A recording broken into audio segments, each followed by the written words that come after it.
Hello, and welcome to another episode of the Roll-Wise Podcast, your podcast where we talk about games and role playing and all things adjacent. Today, we are going to be talking about a lot of the changes that came from a recent update to the game of Daggerheart. They are moving in their beta test from 1.2 to version 1.3. They made a lot of changes, in my opinion, some for the good and some for some were a little head scratchy, let's say. But I think what we can go ahead and do is we can kind of break it down. They talked about their 6 favorite points in their video, and if you guys are interested in actually getting it from the source to see what they wanted to do, I think we can go ahead and include the link to Matt Mercer and Spencer Stark, kind of discussing it on one of their recent streams, which is kind of what we're using as inspiration for talking about this today. So, without further ado, let's talk about Daggerheart. I think when we last had played Daggerheart just a couple weeks ago, our initial impression of version 1.2 was relatively neutral slash positive. And none of us hated the game, right? Like that wasn't on the. No, none of us hated the game. No, I was fairly positive, but it's definitely a Yeah. work in progress. Mhm. I had a couple of things that still make me scratch my head. But most Yeah. systems have things where I go, this could be so much easier. Yeah. But actually, some of that was addressed in the changes, Yeah. sort of. So Yeah, so I think we were sitting neutral, at least neutral, but leaning towards positive and in some things, because I think with the game, it's about how they combine their mechanics in a way that's fun and has is kind of unique to their brand and everything like that. So you say, hey, I want to play a game of Daggerheart because they've taken these mechanics and they put them together in a way it's a really good way to do it. So I think we can start, and I think we'll just hit the bullets kind of like they did. They talked about damage systems and updates. Now, I think the biggest things that we had from our initial playthrough is that taking damage and resolving damage had a lot of layers to kind of piece through. And so what they did as part of this initial part of this 1.3 was they took stress, they took it out of the whole damage process. They took your thresholds, they moved them down so that, basically taking 1 damage means that's when you start taking it. Anything below 1 damage means just nothing. You just don't, it cinematically, you shrug it off or whatever that may be. And as such, they also took, since they decoupled stress, they actually increased your number of stress to 6. And so you could use your stress in the ways that you felt was more strategic without having to worry about it being something that also was part of the combat process where you took damage and stress. So you didn't have to make that stark choice about trying to avoid every hit, and of course not or choosing to have spent stress on an ability or right. something. They made stress a resource, a currency, more of a currency. Yeah. It was always a currency, but it's related to what you're really. It's more of a currency now because it's related to what you're doing, as opposed to also taking damage. So yeah, it's solely a currency now. It isn't burdened by being part of the damage soak. Yeah, so that's interesting. Yeah, and also, but what they did do, and I think we'll talk about this a little bit more because I think it plays through a couple of these points, is that when you took your stress, they basically meant that if you spent all your stress, you actually became vulnerable. I think we should talk about that a little bit later because they did go ahead and they updated how advantage works, and I think that's a more interesting conversation to talk about stress and vulnerability in the context of the new advantage stuff. But also as part of the damage system updates, they did talk about armor score trade-off, where originally in 1.2, they had 3 armor slots. Your armor had relatively high value, so it could mitigate a lot of damage. But by having only 3, you really had to be very strategic about how you spent it.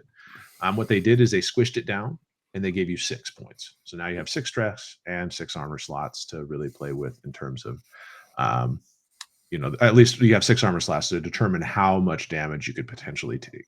The game is supposed to be dangerous, but maybe not lethal, if that makes sense. Right. So they also in general lowered all the armor scores. Mm-hmm. Like Brent's character, I believe, had an armor score of 9, and I don't think anything exists anymore above a 5. 5 or 6. It was 7. It was 7. I think. Oh, was it 7? Okay. Yeah. But everyone got munched. Mm-hmm. Yeah, and I think that without having tried this in a game. I think Right. that I like that direction of taking at least stress out of the entire process. I mean, first of all, I really felt adding stress to that just didn't make a lot of sense. But where do you guys land on that? Does it still feel a little bit tangled up? Do you think that it I flows a little bit better, or do you think that it's still a little fuzzy with all the I it's all the it's mech? cleaner without the stress at the bottom end. I think just because you removed one more layer of complexity. Okay. You still only have 6 hit points, which is fine, but everything is still this damage abstraction. The odd thing that I saw as I was watching videos of people who had played through the thing is a lot of people seem to really like the way the system works. And I was just like, it isn't that it's super difficult. It's that it's 2 or 3 steps and it isn't perfectly intuitive. You know what I mean? It Mhm. is an abstraction of damage. I still don't honestly, I don't fully love it. I didn't mind playing with it, but Mhm. if every game went to it, I don't know that I would be a happy camper. Yeah, I don't think it solves. I don't think it solves what we observed about the damage abstraction being weird to pick up. Mhm. But I just think it takes practice. Like we played once. I think once you play it a few times, you'll get the Sure. hang of it.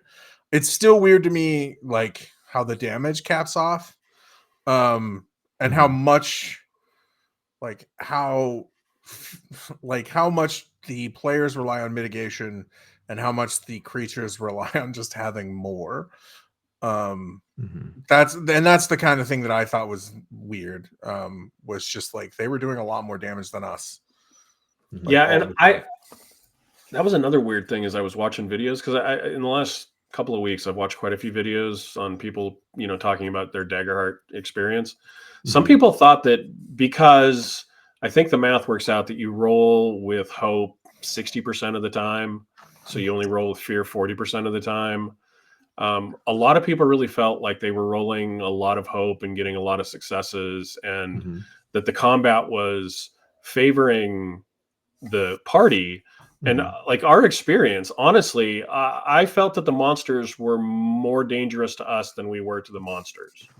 Like even though we won, I'm with Brent. I felt like they hit us on much lower scores, did Mhm. more damage in raw numbers. I mean, when Mhm. once you abstract it through the lens of the thing, that's another thing. Like the DM knows what our numbers are.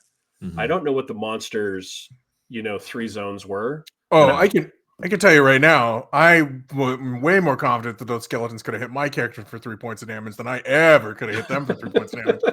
Like I was never gonna hit them for 3 points of damage ever with the character I was playing. But yeah, we but were that we didn't appear to be everybody's I mean, experience, which they're surprised me. Go they're ahead. right. I mean, we did roll with hope a lot. Like we didn't Mhm. roll with fear a lot. Like we definitely were pushing the 66% or whatever, but Well, we and also didn't have a complete party. but I think that the thing you have to remember is that hope happens anytime it's the same number or greater. And I don't think it actually turns 60-40. I think it's a little bit closer to 55-45. But still, I mean, Supposedly, I heard the 60 number quite a few times, so somebody's done the math. It sounds like. I'm not as good as I was at math, but I think when I looked at it, I kind of did the napkin math in my head, and it does happen more than half the time. I can give it that Yeah, one. I don't think it's it was definitely more than 60%. half. Yeah, but in terms of like It's rolling with supposedly hope like and 8% higher than in D&D. Like Because we were consistently your rolling with chances hope of though. hitting. Like I'm not talking about just hitting, but we were consistently Mhm. rolling with hope. It's Yeah, Yeah, I guess my thing more than mhm. anything. and yeah, and I and I think that and to tell you the truth, that kind of feels good, right? I mean, having your hope, having your pool, and it kind of reminded me of other action point systems where it it fed into itself by rolling with hope so often. It allowed yes, you to do big things, which was interesting yeah. and fun. For me, it was just nice not giving you anything, like just not giving the GM Eh, anything. That was the Well, part that I considered good. the good news is they made a change that we'll mhm, talk about in a second. But essentially, like when we would roll with fear, Mike was getting to double dip as the GM. He was getting to do an action and then also bank a currency. yeah. And now he has to make a choice. I can do an action or I can bank a currency. And Oh, see, sorry, it's not us against Mike now. Mhm, that makes more sense to me than the way it was, because like that was one of my concerns was how that economy worked. Yeah. Well, why don't we talk about it? Because that's literally the next point that they Okay. had is Yeah. that they talked about fear point economy or the fear balls. That was our experience. It Fear was fear balls, balls. yeah. Yes, you were using balls. So you had Because fear balls. Mike had balls that he was So using to count his fear. well, and what's interesting is that the fear economy seemed like it worked with smaller groups a lot better than it did with larger groups. Because now in version 1.3, they decided that you can either make a move or take on a fear. And one thing that you have to recognize is that the GM can always make a move if the fiction calls for it, but they're strongly suggested to always make a move or take a fear ball in certain circumstances. Like whenever you guys fail, whenever you guys roll with fear, those are times in which I should focus on making the moves that help make the story more interesting, complicated, Sure. or take a fear for later to I'm, do something I'm big going to if go I with really have. cinematic. Yeah. Like in books and movies and stuff, right? If I Mhm. fumble or I stumble or I miss or you know what I mean, Mhm. that always seems to be when the counterattack comes. Not Yeah. I take a swing, you take a swing, I take a swing, you know what I mean? Like Yeah. only in role playing games is where they try to balance the action economy. Mhm. Is it one for one?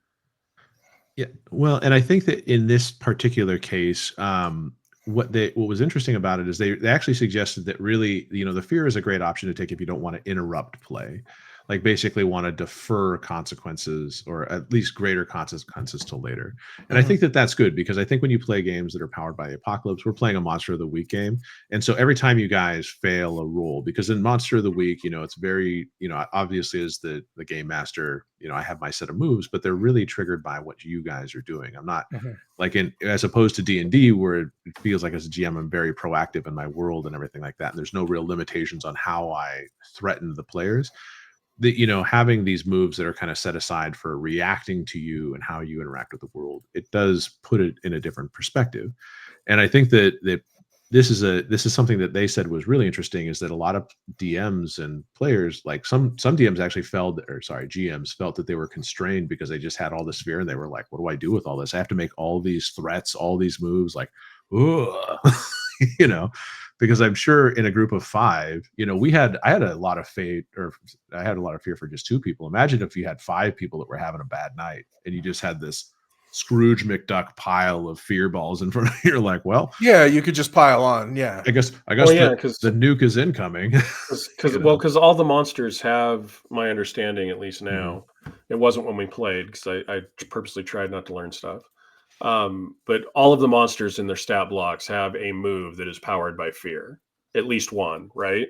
I don't think I think it depends on the monster, but it I does okay. mean that you I can thought I'd heard have him say today that all of them do. So I don't. That's well, there okay. are Well, monsters with ultimate moves that are like that are spent by fear. Like a goblin doesn't have an ultimate move, for example. Like they have a jagged knife banded in there. Like I thought, like the skeletons at the end of our last encounter, I thought they had a move that was powered Mhm. by fear. they had two, They had two, yeah. technically. So Okay. so basically, so in this it is a little bit different because they're actually taking fear out of a lot of the basic moves for it, and we'll talk about that when we talk about adversaries in Okay. just a second. But the idea is that when you spent that fear, you were spending it on a big move.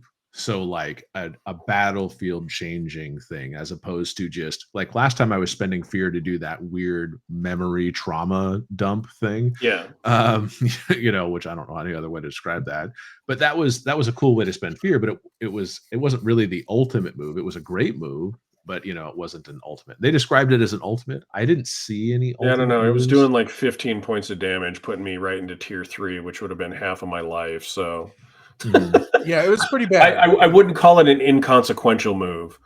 Yeah. And so I think that there are definitely y- I think that there are definitely some moves in here, and I haven't, like I said, I haven't looked at the new moves, but I think that they're going to focus on actions, reactions, and spending fear Okay. for that. And I could be wrong. I'll have to double check, but I don't Well, think I it's saw. hard. We played once. There's really only one playable scenario unless you make your Mhm. own. We did it with a party of 2, not a party of 4 or 5 or Yeah. 6. Like it would be a different if we just replayed it and tried to Mhm. pretend like we didn't have foreknowledge of anything, you know what I mean? And Yeah. ran through it again, it would probably be a slightly different experience. I Yeah, doubt I we'd think roll so. exactly the same. You know It what I would mean? be a different experience for me because I would play a different character. That's true. That's true. But all I'm saying is I just haven't had a chance to look at how they've designed the adversaries yet in the book. Sure. I was reading some of the other sections. But the other thing, they did cap fear at 6. That's a hard cap. So now, as the game master, I can't just bank like. Oh, you can't get um, 100. So, it also makes you not Mhm. hoard it.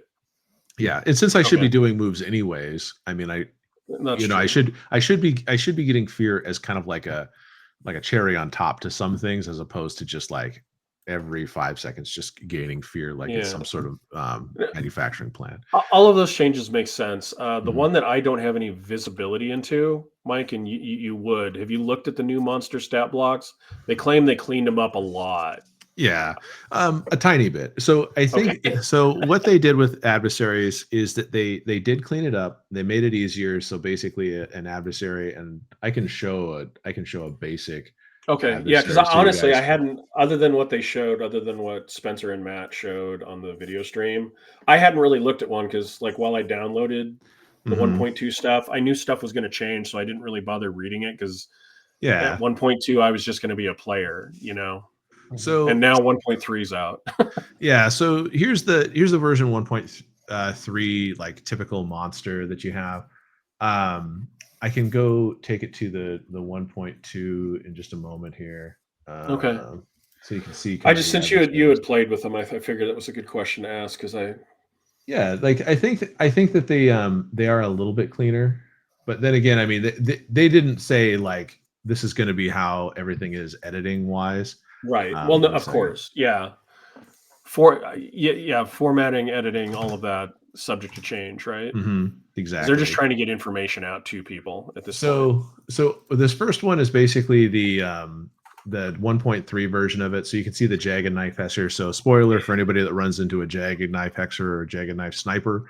They have their description. So you have kind of a basic like this is what you should think about evoking with imagery. These are the types of moves and tactics: command, Okay. hex, profit, warp.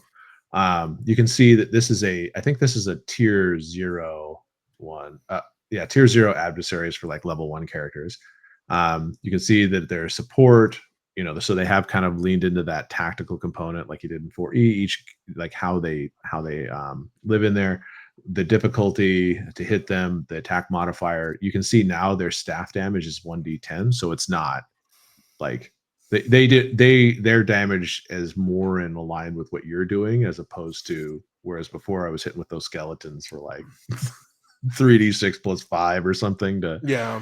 add threats. You can see that they have their own track. They have Sure. minor HP but now they have stress, whereas before they didn't have stress, and they can use stress Oh, to do actions, which I thought was kind of a cool update, I, because now they have actions, reactions, and sometimes fear moves that well, they can do. I think that's one of those things where like some GMs are masterful, right, at using Mhm. all the different moves that a monster has and using them appropriately. And I think that other ones, tend to be like characters with powers, right? They either blow their wad all at once and you get all the Mhm. worst stuff. And then if the combat goes on for 50 minutes, the boss is making basic attacks for the rest of the time. Or, they hoard them forever and ever and ever and ever and never get to see the cool stuff and feel a threat. I, Mhm. I, I don't know that it's a better system, but at least for some GMs, it is going to give them the option to go ahead and, I suppose the hoarders are still going to hoard, but Well, and if Mhm. they spend all their stress, they're what, vulnerable then? Yep, they also become vulnerable by spending stress.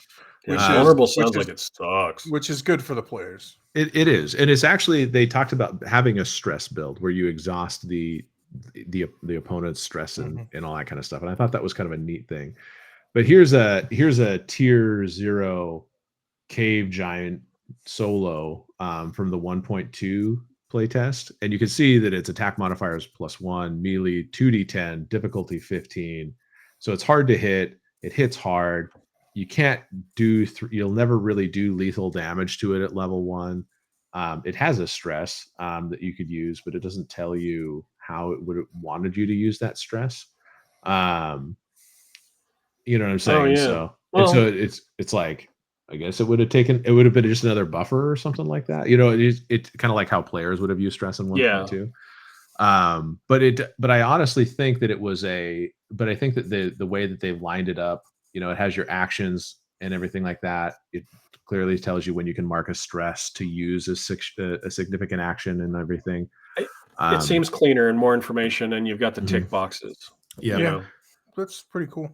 Yeah, and so I think it does a lot of good there. Now they do have adversaries with fear abilities that do require fear, but like I said, those are really powerful as opposed to the stress activations. Well, yeah, like the rates abilities. Yep. I think let's see. I think like I said, I think that really that the only other parts about adversaries is now they do actions and reactions, and so the actions actually are what they do to spend action tokens from the action tracker, but reactions don't. They don't actually require an action token, but what they do require are the specific triggers that allow them to use a reaction. And I don't see a reaction on these level 0 guys. That's okay. So, but that's okay. We'll go ahead and we'll talk about some of that other stuff. So, I mean, I think the adversaries, I think they made some updates to it. I haven't made any, since I haven't done my own adventure, I haven't really had a chance to dive in how I could do those. But what they did also mention is that in terms of how adversaries are built, is that you can also do social encounters a lot better with the system that they've gone. And so it's not just like, how in D&D, sometimes if you have a table that's not really into the whole, like, well, I approach him and I say XYZ and all these kind of things, they're like, I roll a diplomacy or I roll an intimidate, something like that. Well, they made it so that they could they made their social encounters a little bit more robust, and so you can actually use stress to kind of like wear somebody down to then get them to agree to your proposal or you know what I'm saying, like it's really interesting.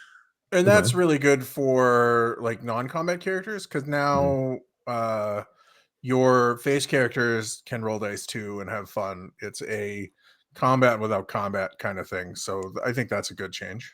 I'm actually excited to see how it plays out, truthfully, because I feel like social combat, there are some games that obviously do a social and conflict pretty well, but D&D is not one of those games. Like D&D is it's either a die roll. Sometimes people turn it into a skill check, and sometimes most of the D20 games aren't, unless there's abilities completely. No, I've seen groups handle it well, where people actually do act out their thing, and they're like, "Let's see if it works," and then they roll at the end. And I've seen other groups that literally the player says nothing; they're just like, "That's diplomacy, right?"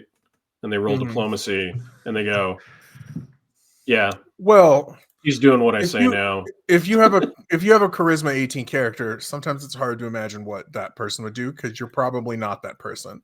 Yeah. So it's easier to say. We've all seen those people, though. But it's easier to say. I've never picked up a sword, but I've played enough characters, that actually, that use one. I don't know. But you roll more like that. That's related to a dice roll, though, not. Whereas a lot of this is being like role play your charisma 18 character without rolling dice is a lot harder than. Well, it's the same thing with combat, like, which is played out. Though. Yeah, exactly. Like you can't be like, you can't play a person smarter than yourself, right? Yeah, so a lot of people do. A lot of people do just say, "Yeah, I'm gonna roll dice for that." So it's cool that they have a more elaborate system for that, I think. Yeah. Or at least they're trying it out. I mean, who knows? I mean, this obviously is subject to that caveat that things change as they already have. So yeah. Now, the next thing that they talked about was the action tracker update. This was kind of neat because it directly they took feedback direct to the point that they said, okay, well, there are two things that really, why do we not just let the strongest person in the party attack all the time? Because there's nothing that would stop you from having Bruiser McBruiserson, the best combat character, just be the only one that fights.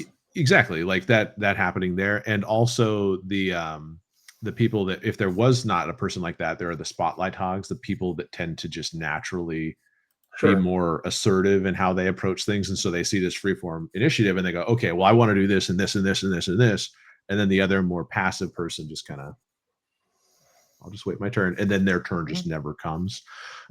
So what they did is that they kind of they had two talking points. The first is they actually introduced an optional secondary initiative system.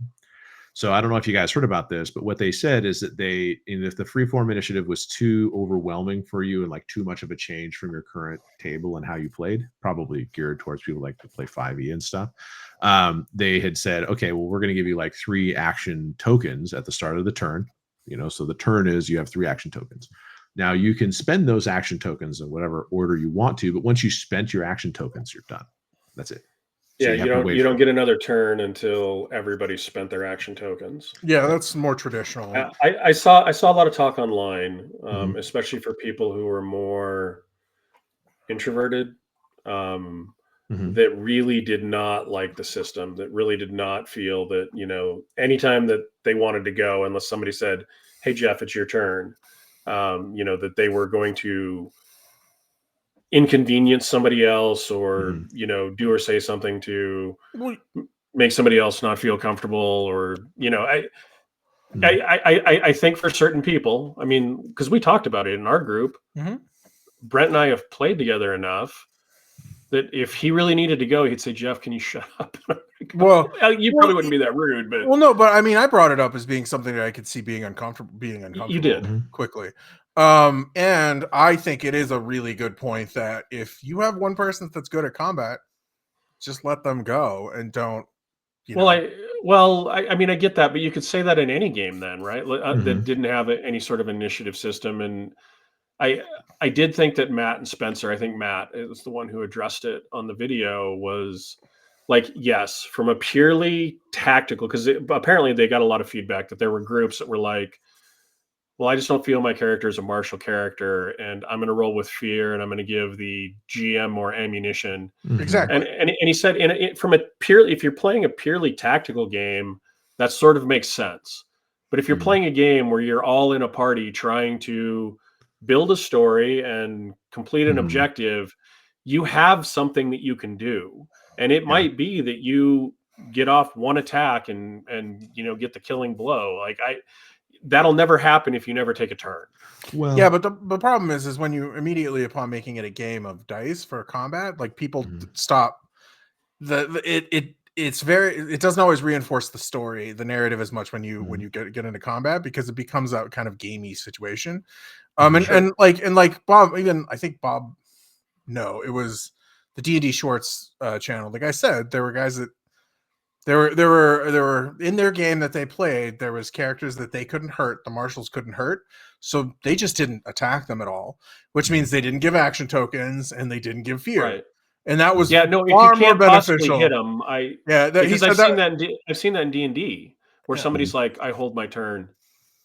I literally heard one guy one time say, I hold my turn until we get to a monster that I can actually hit. But in D&D, there's no currency that you start giving the GM by making attacks that are that's true, but a lot of people don't want to roll dice if there's zero hope of hitting something. Right, which makes sense too. But what I'm saying is like that rolling without purpose in Daggerheart is directly a negative impact on the combat.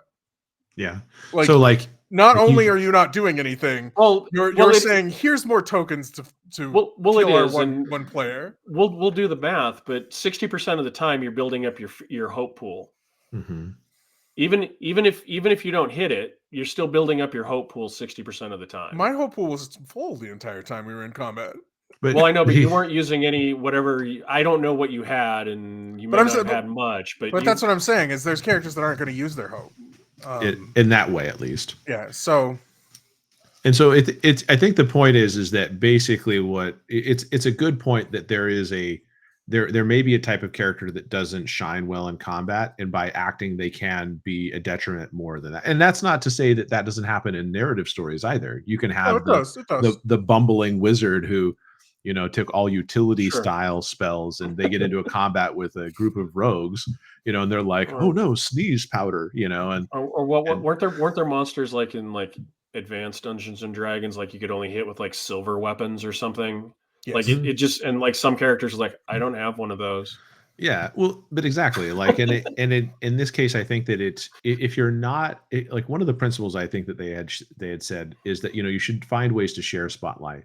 And I think if you have a person who's a quote unquote spotlight hog, you might have to put this type of initiative system in or use the 3 tokens just to make sure that people feel like even if they don't, even if they don't attack, I mean, there may be other objectives they could complete. There's always the how can you incorporate clocks into your play? I think that's a really great way to add objectives that are not like I simply That's strike true. them and I do this. What will you say? Okay, well, I try to set up a trap so that like when you watch any kind of action movies, it's not always like they're trading blows. They go, oh, I see this, these boulders are loose. I try to knock them down, Or and so disarm the bomb or whatever. yeah, I Yeah. disarm the bomb, or I Or make a bomb. I start throwing marshmallows at the skeleton to try to distract it. Because it's never seen a marshmallow. I just think I think it's good that they introduced the optional system, just because I think it'll help be more. It'll help people who struggle with organization of a tabletop or even command of a tabletop to have that option available.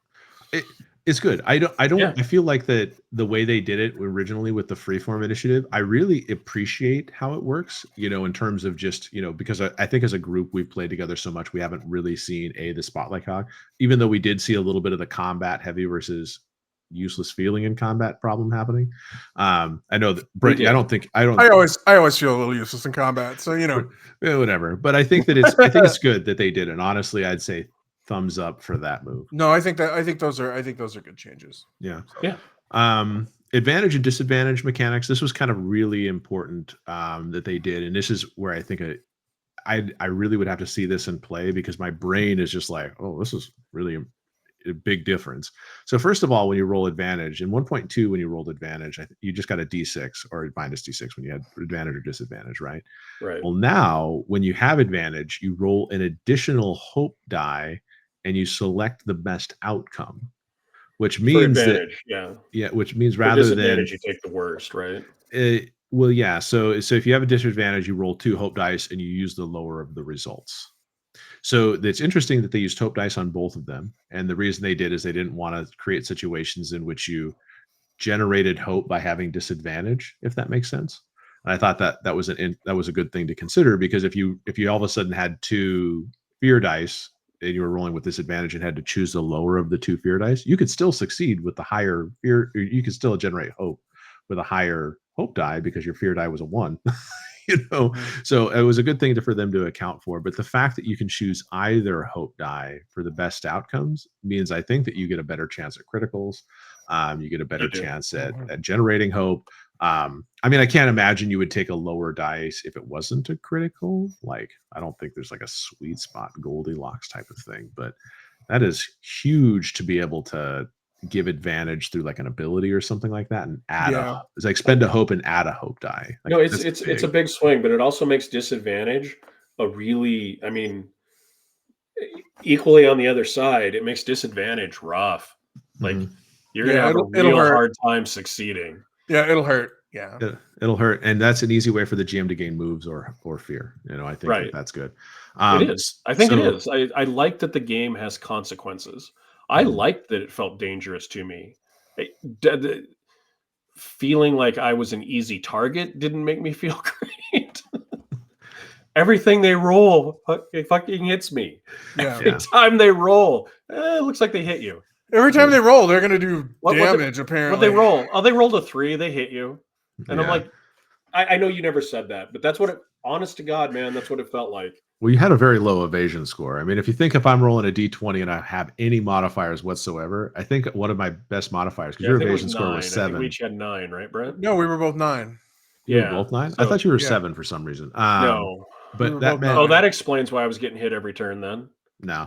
But it's like if I roll a D20 and I have a +3 to hit, because I think one of the mobs did, like it means I'm hitting you like 75% of the time. Yeah, so, I get it. And I'm hitting you for 3d6 plus. It felt more like 98% of the time, but yeah, I think you missed once. I think you missed 1. Yeah, and I don't think you missed 1. I think you hit every time. I missed a couple times. I don't think you did. I don't think you did. No, I think we managed to mitigate it, but I'm pretty sure we were great human targets. I'm pretty sure if you were rolling dice, we were getting hit. I'm gonna say that with some positivity. Meh, is all I could say. I didn't hit you every time. I hit you a lot of the times. And you know what's funny? It's on the tape, so you can go back and check if you really really cared. Yeah, but you know I won't, so that's not fair. I'm gonna say you did, and then you can check it to prove Is that me our wrong. second video this week? Brent and I go and re-edit the thing, and we put up a rolling counter every time Mike misses. That would be No, boring. We'll put one up every time he hits. no, because what I'm saying is I'm gonna say he never missed us, and he can go look and see if he's right, if I'm wrong. I already watched it again. I saw it. I missed you a couple times. It's fine. I don't believe you. Okay, so I expect timestamps. Okay, well, if anybody's watching that video and they want to add the timestamp to this one, I would really appreciate it. I don't think we need to really cover group action roles. I don't feel like that was. I like the concept. I still want to see it. I still want to see it laid out, but I kind of like the concept. Yeah, I mean, just an FYI, what they did is they said, okay, well, as a group, if you're making a bunch of roles, like the one that they use is that if you're navigating like a crumbling hallway, the tank is shielding somebody from falling debris, so they're going to use a strength action roll. A thief, is trying to find a safe path, so they're doing another action roll. And the ranger, who is like the leader, is making the final action roll to see if all these cumulative negative successes and minuses actually work. Yeah, so basically all the rest of the party, right? They when they roll, they either give the final roll a +1 or a -1, right? So there's a bunch of, you've got a bunch of, in our case, there would be one roll and then a final roll. And one roll and a final roll. But in a bigger group, it could be less exciting. It could be very dynamic to see it all play out. So smaller groups struggle a little bit, but yes. Yes, with those mechanics, yes. Designed to like, hey, we got +5. Brent and I are like, yeah, that'd be nice. We got 7 -1s on 7 different tries. Exactly. That's probably fair. The other thing that they really mentioned is their big updates is they did do environmental updates, which I think is a neat concept for them to implement. So they basically made environments participate in the whole in the concept of threats. Not only did they make the environments have more descriptions and kind of make it easier so that you could learn how to add these type of environments to your existing games. They said, okay, well, now that you have this thing here, it now has reactions, actions, and passive effects that are unique to itself, that's separate from everything around it. Now, the environments themselves can be designed as small as a patch of mud on a battlefield, or as large as a mead hall where wheeling and dealing is happening and everything like that. So I like the idea because it's helped structure it for new players, and that's kind of what they said they were going for. And I think that's something that probably people that are new to the hobby really don't necessarily consider, because if you go into a room and you see goblins, you're like, okay, the threats are the goblins, let's fight the goblins. But you don't think about the pit trap that's right next to them. You don't think about the fact that there's a terrible odor coming from their refuse pile. You know what I'm saying? You don't necessarily consider those, extra, almost flavorful features, because they're not necessarily encouraged by the game always. You kind of have to think about that on yourself, and then of course create traps, hazards, and other things that you can do. And as you learn, I think it's a tool to help GMs that want that kind of help. Some GMs aren't going to need it. Like it's one of those things that we all know GMs that are great at that, but like it's like going into a real dense forest. Like in the middle of the day, your visibility is reduced because it's dark in there. You can't fully see the sky, and the sunlight doesn't penetrate to the ground, or going across to some sort of a fen or a bog with like mist. When you get in that thick fog, you can't see 6 feet in front of you. You know what I mean? That's got to impact some of the things that you do. And I like that they added it. I don't know that everybody's going to use it, but it's cool that it's there. I think it's interesting. It's a codification of those things that, experienced GMs do. And I think that's what's cool about the game, is that that's what they're trying to do, is they're trying to do some of that. So. Yeah. Well, and I think that's good though, because I think that if you're looking at like 5th edition and everything like that, it can seem a little unapproachable with some of those extra rules kind of, sequestered away in a supplement in some weird unearthed arcana, or, if you just have the 3 books, are you going to get everything you need?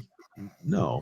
But if you can include some of these things in the main book, and then of course build on them later, without having to read several books by different authors to gain Yeah, knowledge. yeah, that's what I was going to say. It's not even about the stuff that's in the core book. It's about stuff that you either learn or you picked up from, like you said, other books, like Mhm. how to DM books and stuff like that. Like codifying that stuff in your role playing game, I think is a good thing. And if you need them, they're there, and if you don't need to use them. Yeah. So needless to say, 1.3, at least the big stuff, those are the big items that they talked about. They did mention one other thing I want to talk about, and I think this is the one thing they actually missed the boat on a tiny bit, and it's about gold. I mean, so first of all, I think as a narrative focused game, because they're basically saying, hey, we're trying to split trying to straddle the line where they're on a tactical game that can also be very narrative driven and everything like that. Gold and economy seems to be the one thing I don't think that they intended to be micromanaged and like crunchy. But what they did is originally they had handfuls of gold that eventually led you to a fortune of gold. And I mean, are you guys Baron Munchausen fans? You guys remember when Albrecht or whatever his name is like running around with the Sultan's treasury on his back? I mean, that's kind of what I imagine them representing, a fortune of gold as you carry it around. I think, is that what his name was Albrecht? I don't remember what the big guy's name was. But you know the scene I'm talking about where he's like got the Sultan's treasure and everything like that. I mean, that's kind of what it felt like. And I feel like them moving to a system in this new one where, now you have 10 coins and that's a bag of gold, 10 bags of gold equals a blah, blah, blah, and so on in factors of 10. Whatever it is, handful, bag, something.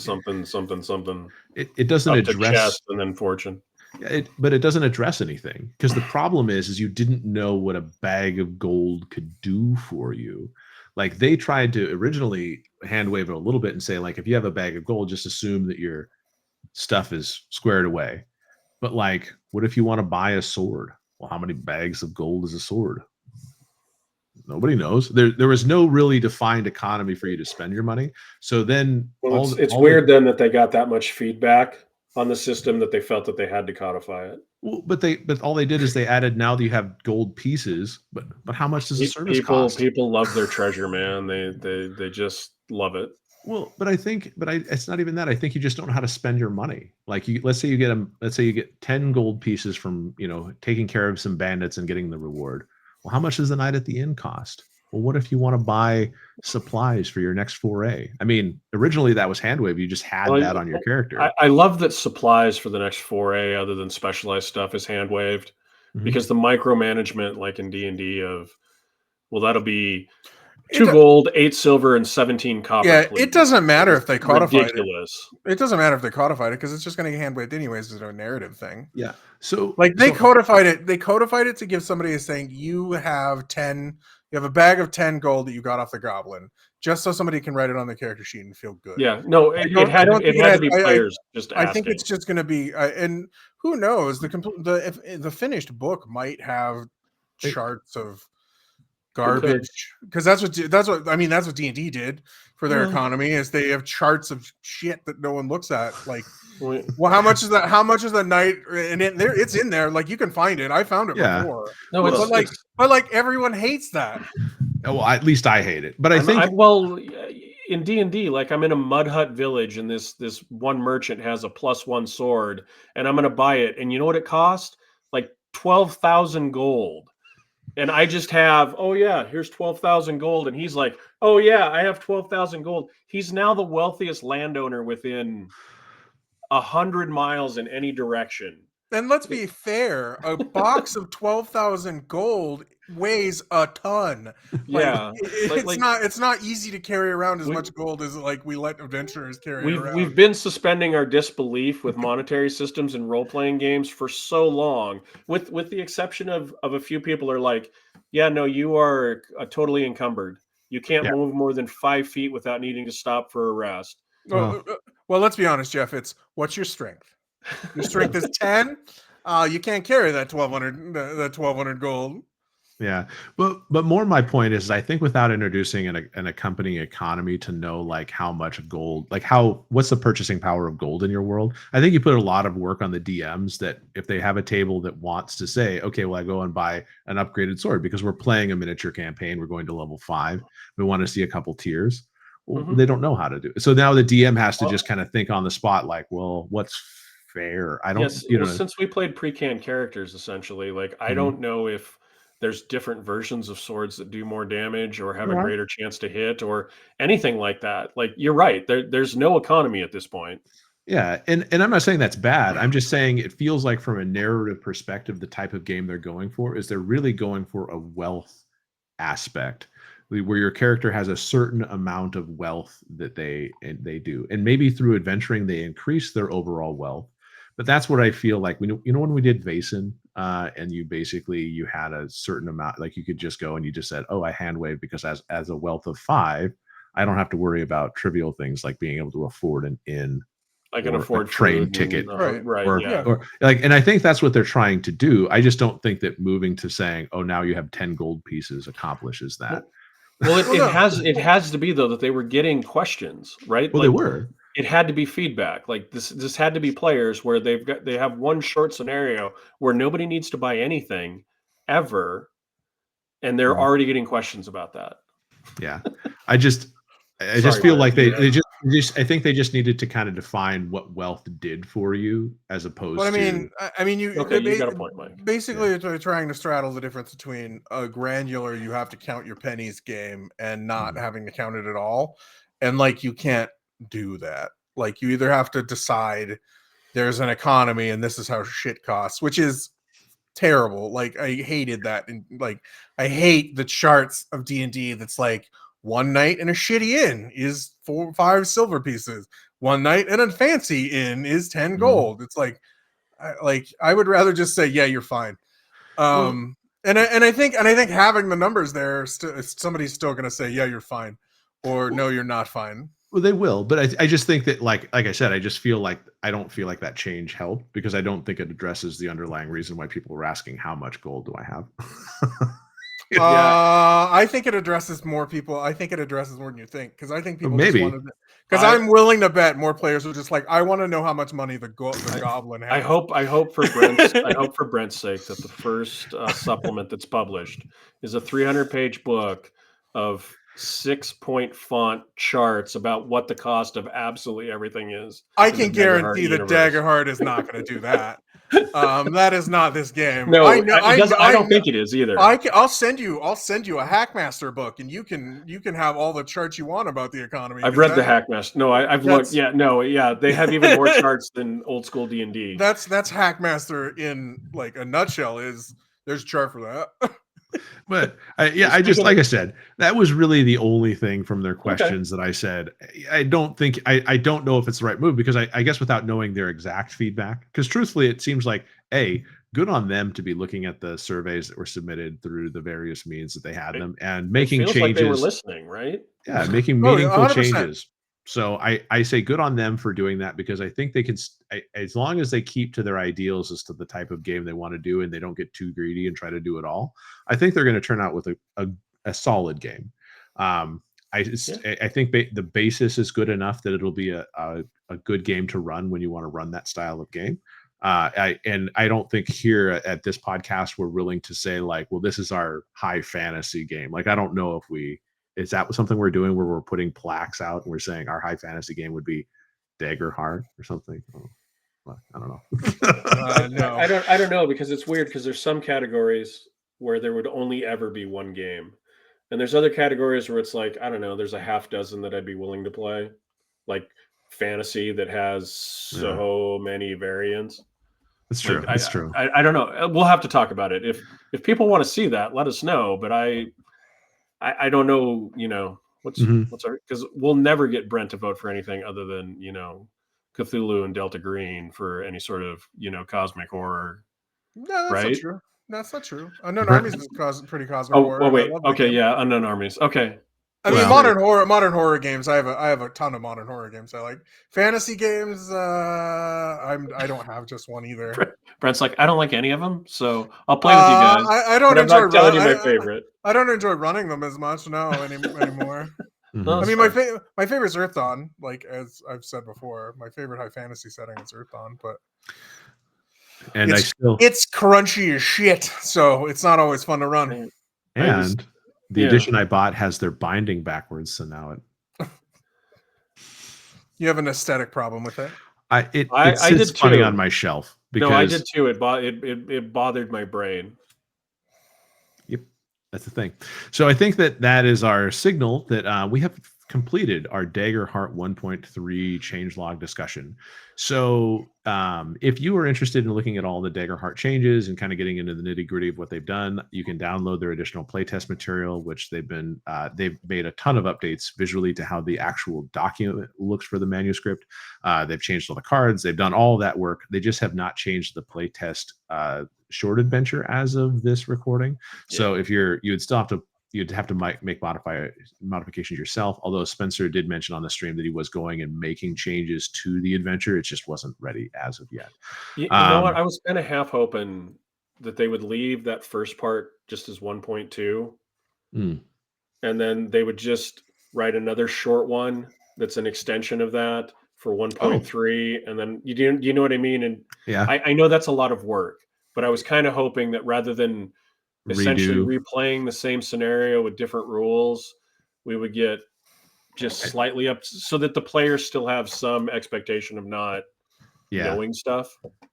Basically, I don't think that's what they're doing. Spires. Well, yeah, and I don't think you can do that when you're trying to itemize your beta testing. No, it's hard. You're right. I'm putting a lot of work on this. They kind of it's not the amount of work. It's that they have to have, like, if you're testing the rules, like they have to have the same, like you baseline. Have to have same to see how it works out. So, I like Jeff's idea. Sorry, I like Darrington. I like Jeff's idea too. They should put out a different scenario, but no, for testing, they're not. They're going to test. They're going to say, okay, run through this with the new rules to see if it runs better than what it did with the old rules. Brent he triggered something that I remember Spencer saying in the video, is that, like some of the changes might be just like A/B testing. Like, this is what it was, which is A. This is what it is now, which is B. But in the future, we could go back to A. We could stay with B, or we could go, well, they're both horrible, and we've got new feedback, and we're gonna get. You know what I mean? Like, they could be trying a lot of things, and some of the stuff that disappeared may come back. I don't know. Yeah. So it's subject to change, and everybody needs to remember that. I will say it does seem a lot more organized than the D&D testing that was being done. Everybody can take their drink. Exactly. Brent's just waiting. Brent slipped that in. He shot at Wizards of the Coast. We almost made it, but I made sure to get it in there. Jeez. Okay, so with that, we would really appreciate if you like this type of conversation. Please like, subscribe, do all of those things. And of course, if you want to have conversations outside of the comments and you want to pester Brent on other media platforms, how can they do that, Jeff? They can look for @RollWise on Facebook, Threads, Twitter, and YouTube, or they can email us, rollwiseguys@gmail.com. And as always, thank you for joining us to date, and always, and as normally I say, because I'm flustered all of a sudden, roll well, roll wise, and be safe out there, everybody. All right. Thank you. See you guys.